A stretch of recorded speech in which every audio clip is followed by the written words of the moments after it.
The ego's operating system is characterized by duality, the good, bad, right, wrong, based on our beliefs and misinterpretations about the way things are, including perhaps most importantly, the way you think things should be. The ego wants to be right, which leads to judging and blaming others and ourselves. So, this is the ego's reality, the duality of the ego. When you engage in blame, you're engaging in judgment, and you'll know you're in judgment because you're experiencing emotional disturbance. There'll be agitation, there'll be anger, there'll be a whole myriad of emotional feelings. And this dynamic as what we refer to as unresolved issues. Any unresolved issue is a pattern we came to learn and grow through. We took embodiment with curriculum, and part of that curriculum are the issues and patterns that are a part of our learning and healing in this lifetime. At the mental level, the issue consists of misinterpretations of reality, including what we have taken certain experiences to mean about ourselves. And one of the most common misinterpretations is conclusions that we draw is that we are unworthy. And so this leads to more judgment and misidentification of who we are, and we're identifying to ourself that unworthiness. And within the duality of the ego, rather than identification with the authentic self, our soul, that we are at the emotional level issues consist of unprocessed, unresolved emotional energy, often characterized by anger, hurt, resentment, guilt, shame, and so on. And at the deepest level we experience is at the emotional pain associated with the feeling of separation. This is such a painful feeling. It's just kind of searing pain that we experience. It's very, very painful. So there's another perspective that we can shift into and see through soul centered eyes, seeing everything through the eyes of unconditional loving. There's no duality. There's no dividing the people or experiences into right and wrong, good or bad. The soul's experience is oneness, at one ment, and it's holding recognition and knowing that everything is for us. All experience is in service to supporting us and remembering our essential spiritual nature at the soul level. There's no such thing as a goal, it's in the mind.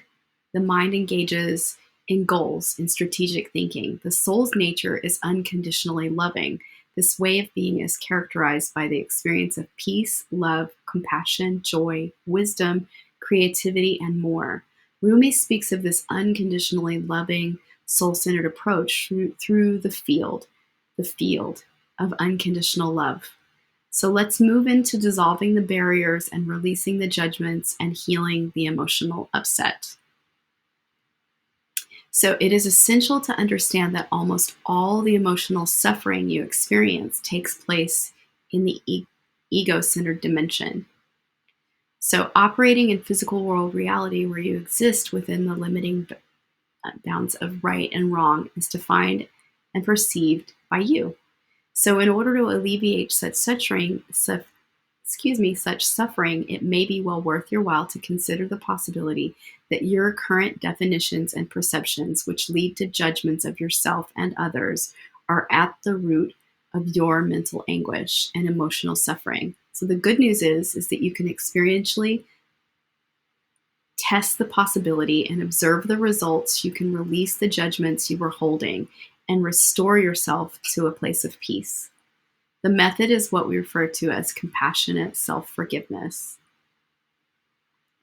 So self-forgiveness is an extremely powerful healing process, and it involves the interaction of moving into and experiencing love and compassion for yourself as well as for all creation.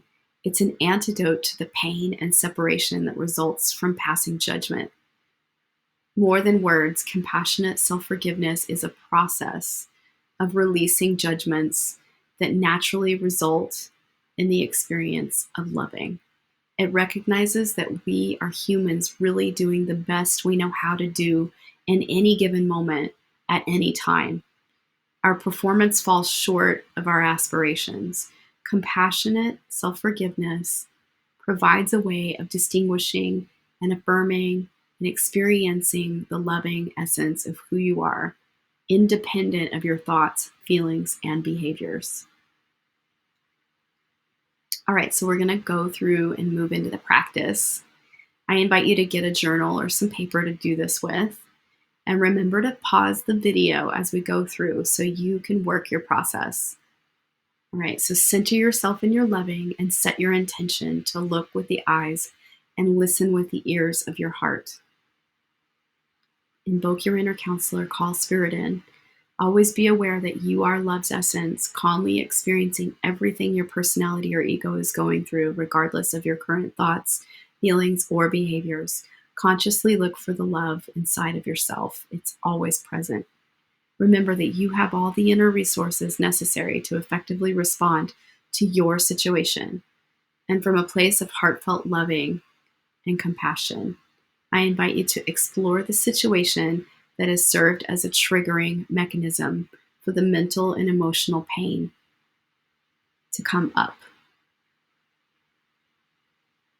and surface. So go ahead and pause the video and write about what is surfacing for you.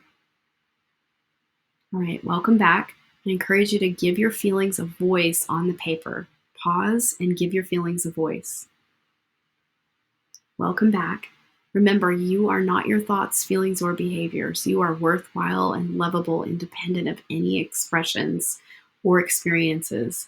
You are a divine being having a human experience. Whatever you are experiencing, it's okay in this moment. I invite you to accept your divinity and accept your humanity. Now move into exploring any judgments you have placed against yourself or others regarding the situation. Remember, you are lovable and worthwhile apart from any expressions or experiences. I want to assist you in this, identifying with your performance or results or the misidentification of yourself as unworthy and unlovable. You are supported. So go ahead and identify what are the judgments you've placed against yourself or others. Pause the video and flush out all your judgments. Welcome back. Now is the moment to move into compassionate self-forgiveness. Remember that all your thoughts and feelings and behaviors are part of your human experience. I'll read some examples and you can do compassionate self-forgiveness for the judgments that came forward. This will bring peaceful resolution and acceptance. So here's an example. I forgive myself for judging myself for all the times I engaged in lying and deception. You can do compassionate self-forgiveness for negative attributions you've placed against yourself. And those examples are, I forgive myself for judging myself as wrong, unkind, unloving, insensitive, controlling, etc. Negative attribution is a form of misidentification of who you truly are, a divine being having and using a human experience. The same would apply to judgments you've placed against others. So in another example would be, I forgive myself for judging blank. Name the person as wrong, bad, selfish, inconsiderate, unkind, unloving, controlling, etc. Notice you are forgiving yourself or others for judging yourself or others as wrong, etc., and not for being wrong. If you say being wrong, you are actually reinforcing the notion that you are wrong or they are wrong. And you can do compassionate self-forgiveness for limiting beliefs or misinterpretations of reality. For example, I forgive myself for buying into the belief that it's selfish to ask for what I want. Or I forgive myself for buying into the belief because my father left me when I was a child that I am unlovable. So now is the moment where you can move into compassionate self-forgiveness for all the judgments you've discovered. Look over your judgments and go ahead and go for the gold and release all these judgments through compassionate self-forgiveness. I encourage you to focus your awareness in your heart and express compassionate self-forgiveness statements out loud so that all levels of consciousness can hear it, and remember to express it from your heart. Pause the video and do this deep inner work. Welcome back. I encourage you for the final steps in this process to appreciate and acknowledge yourself for the courage and willingness to engage in compassionate self-forgiveness. It's the greatest act of self-love. I acknowledge your honor and your spiritual process in your journey. I send you light and love. And remember, forgiveness is the answer to the child's dream of a miracle by which what is broken is made whole again. What is soiled is again made clean. Dag Hammarskjöld is who that's from. So I'm just wishing you such a blessed day, and go back through and do the process again and again and again. It's not a one-time fits all thing. You have to really remember to flush out all the judgments. So pause the video and keep doing it.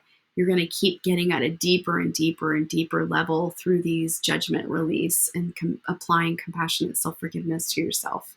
So bless you. Thank you for participating in this portal, and I love you, and I hope you get the most out of this.